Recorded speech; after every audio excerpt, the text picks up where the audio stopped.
Welcome back to my channel, Bake Cuisine.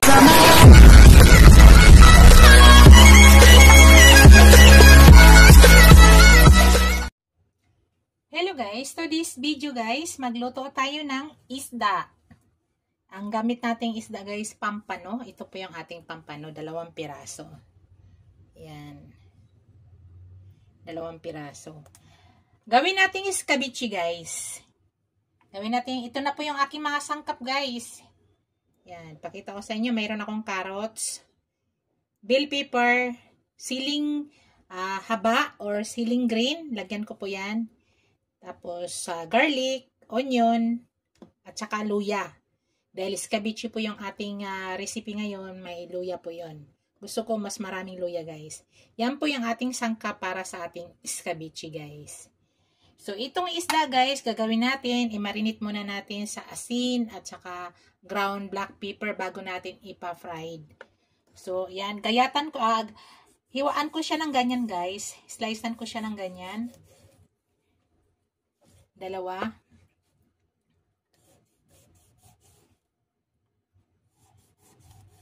Yan, ganyan lang ang pagkagawa ko. Ayan. Tapos yung isa, ganon din ang gawin natin.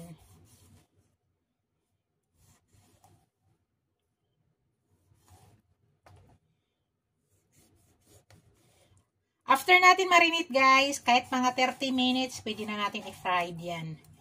So, after ko nito marinate, ipahinga ko lang ng 30 minutes, tapos ipa-fried ko na. Yun, lagyan na natin ng asin.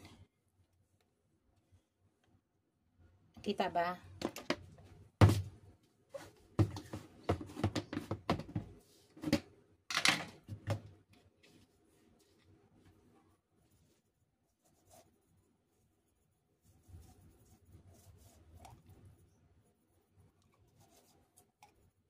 Pasukan yung ilalim guys.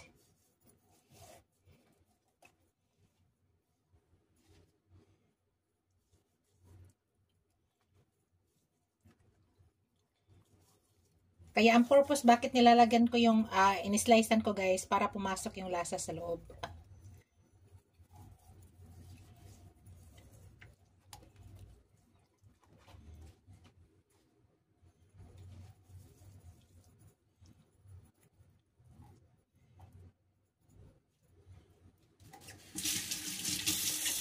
Tapos lagyan natin ng ground black pepper.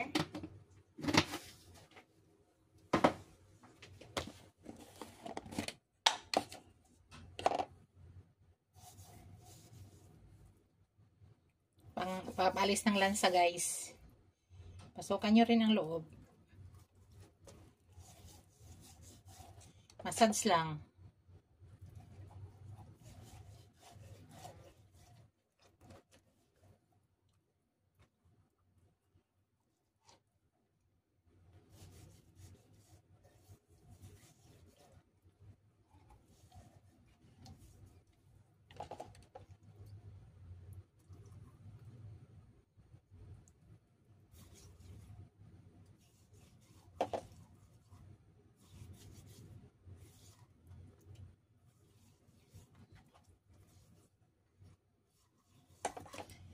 Yan guys, ipapahinga ko muna guys ng mga 30 minutes bago natin ipa-fried yan. Pakita ko sa inyo mamaya guys. Hello guys, nag-init na ako ng pan. So ang gagamitin ko guys na oil, yung oil ng pinaglutuan ko kahapon ng bili, pork bili. So ito ipang fried natin sa isda guys. Gagamitin pa natin, sayang.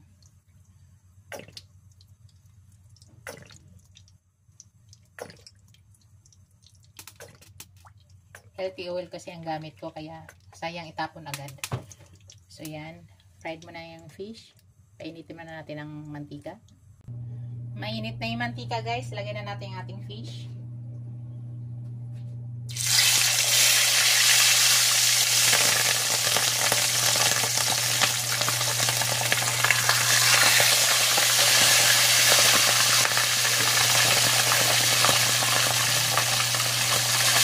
Takpan ko lang guys para maluto agad. Pakita ko sa inyo mamaya pag binaliktad ko na. Balik ka rin natin guys.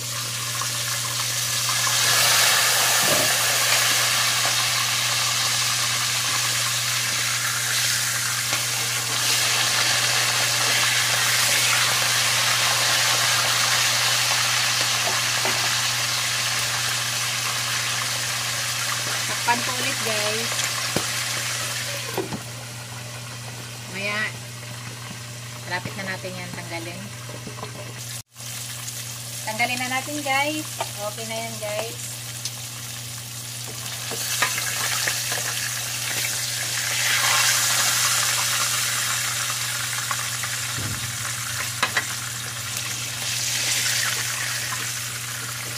Kain na natin muna yan.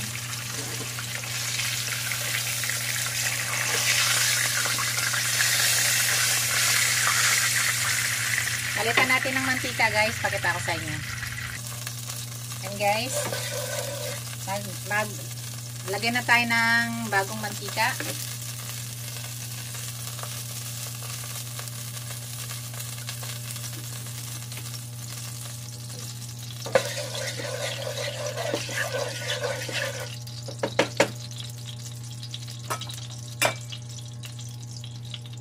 Lagay ko na yung aking onion.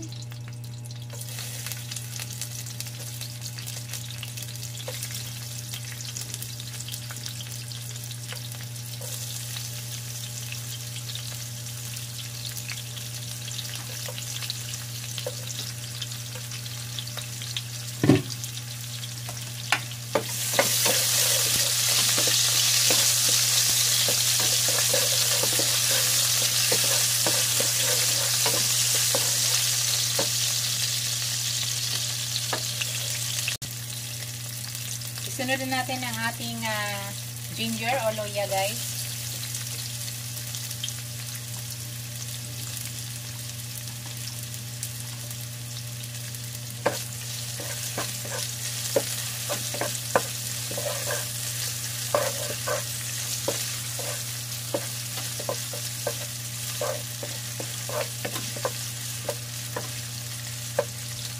Medyo lutuin muna natin yan. Yan, pwede na natin isunod ang ating bawang.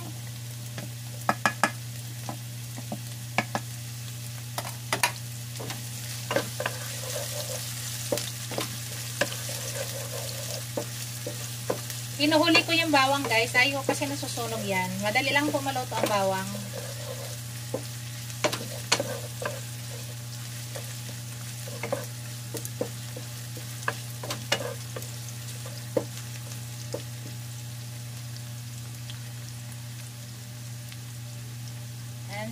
After yan guys, isusunod na natin yung ating carrots.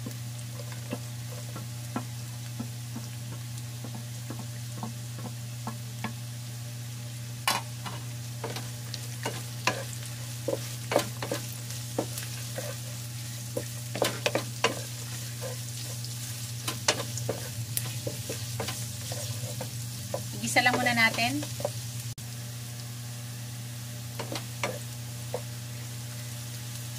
Yan guys, pwede na natin maglagay ng tayo ng vinegar. 3 ganito guys ang ilagay kong vinegar.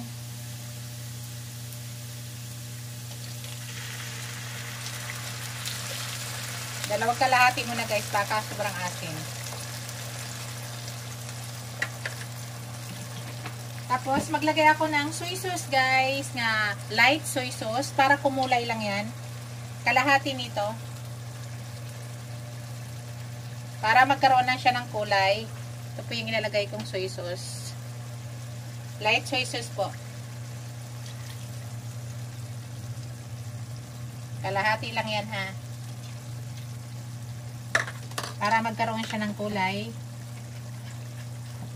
Tapos maglagay tayo ng tubig.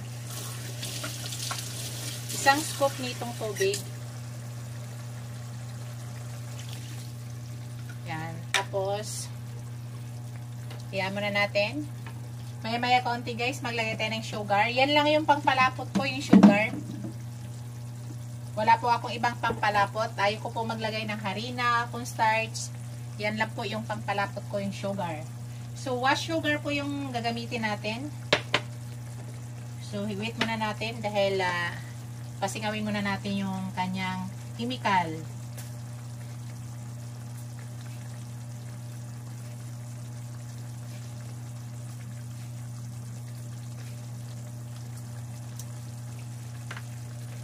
Tayin lang muna natin. Yan, pwede na natin ilagay yung asukal guys. 1/4 nito.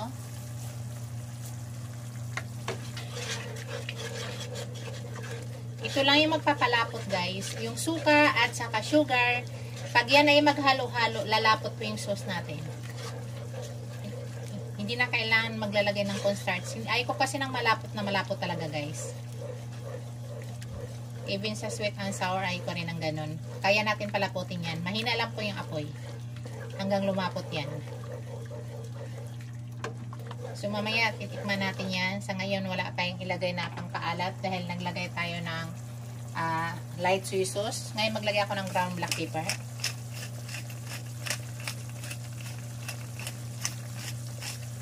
Mamaya na natin ilagay yung ating sili, guys. Ay ko kasi nadudurog yan.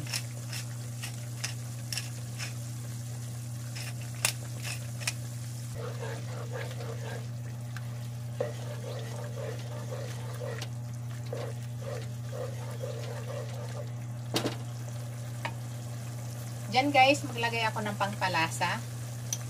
Lagay ako ng pampalasa.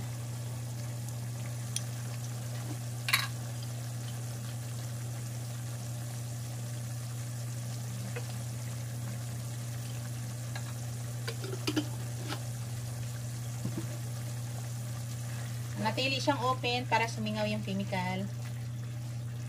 Kita nyo guys, malapit na po siya lumapot. Kunti na lang. Mimix nyo lang guys.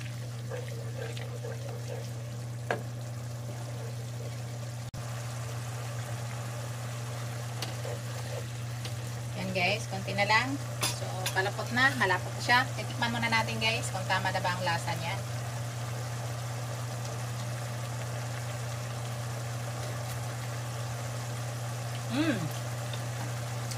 Tama lang yung asim guys. Yung ano niya, timpla ay tama na. Wala na tayong ilagay na iba. So, ilagay na natin yung ating sili. Pagsama na natin yung green at saka bell pepper.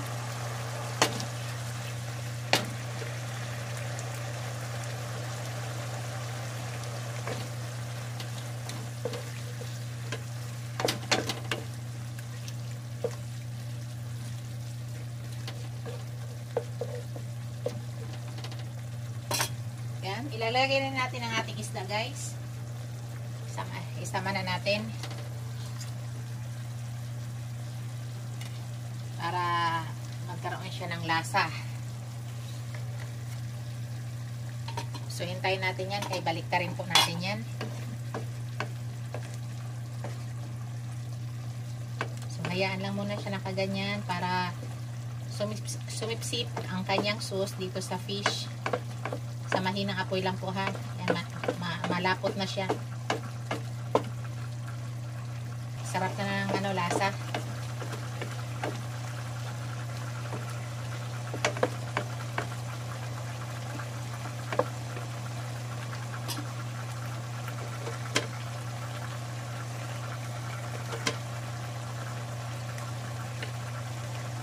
Pinuhuli ko yung sili para hindi siya nalalanta maigi.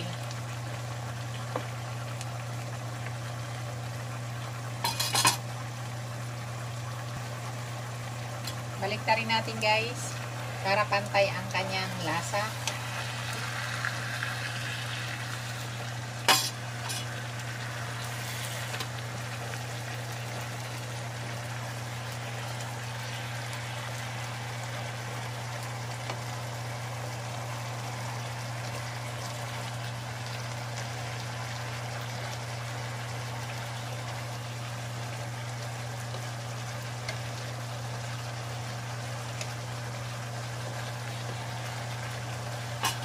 Sarap guys, promise, ang sarap. So, mahina lang apoy para mag-absorb siya dahan-dahan. Shout out pala sa aking mga channel members, aking mga subscribers, viewers, silent viewers. Maraming salamat guys sa walang sawang suporta sa aking channel. Sa mga new subscriber, thank you so much. Ito na guys, yung aking iskabichi. Luto na po yan guys. Yan na po yung aking finished product. Thank you for watching guys. Don't forget to like, comment, share, and subscribe to my channel. See you in my next video guys. God bless us all. Bye!